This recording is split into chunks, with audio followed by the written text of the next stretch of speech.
কলকাতা বিশ্ববিদ্যালয়ের অন্তর্গত সকল ছাত্রছাত্রী তোমাদের যাদের ফোর্থ সেমিস্টারে হিস্টোরি পেপারটির ওপর সাবলি রয়েছে, অর্থাৎ হিস্টোরি SEC B1 পেপারটির ওপর থেকে তোমাদের যাদের সাবলি রয়েছে, তোমাদের জন্য আজকের এই ভিডিওটি মোস্ট ইম্পর্টেন্ট হতে চলেছে।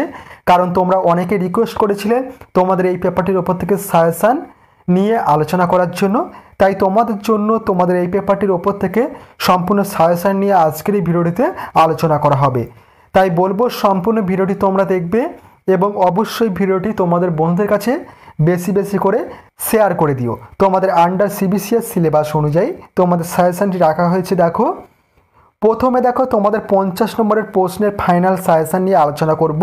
তোমাদের পরীক্ষার খাতায় কিন্তু 50 নম্বরের একটি কোশ্চেন হয়ে থাকে।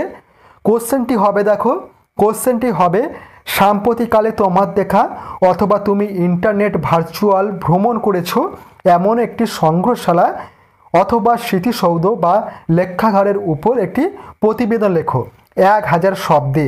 এটি কিন্তু 50 নম্বরের জন্য। তোমাদের এই প্রশ্নটি তোমাদের পরীক্ষার খাতায় কমন আসবে 100%। তোমাদেরকে বলবো তোমরা অবশ্যই তোমরা প্রশ্নের অ্যান্সারটি ভালোভাবে প্র্যাকটিস করেছো।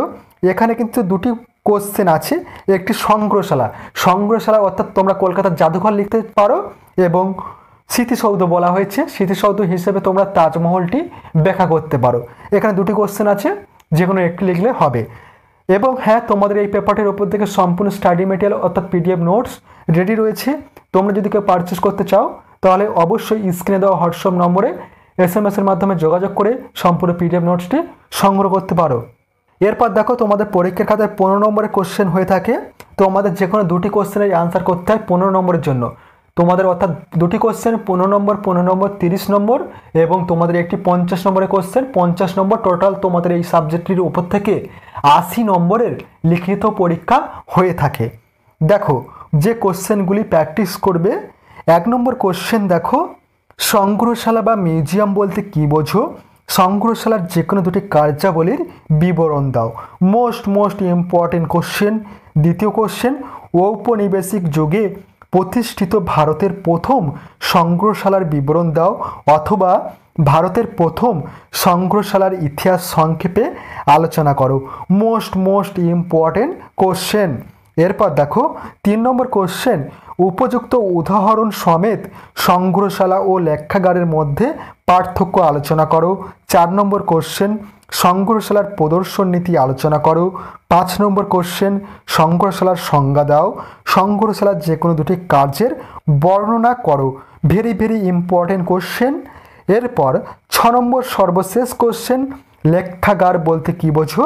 শিক্ষা ও সংস্কৃতির বিকাশে লেখাগারের গুরুত্ব আলোচনা করো।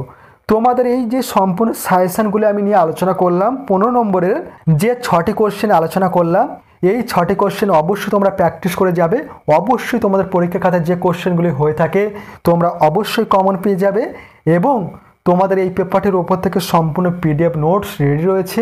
তোমরা যদি কেউ পারচেস করতে ইচ্ছুক হয়ে থাকো তাহলে অবশ্যই হোয়াটসঅ্যাপ নম্বরে যোগাযোগ করো, এবং তোমরা সামান্য কিছু টাকার বিনিময়ে সম্পূর্ণ PDF নোটসটি তোমরা সংগ্রহ করতে পারবে।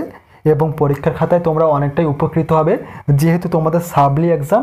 তাই তোমরা অবশ্যই পড়া শুরু করে দাও এখন থেকে, কারণ আরও একবার যদি তোমরা সাবলি পেয়ে যাও তাহলে কিন্তু তোমাদের আরও একটি বছর পিছিয়ে যেতে হবে। তাই বলবো তোমরা অবশ্যই এখন থেকে পড়াশোনা শুরু করে দাও।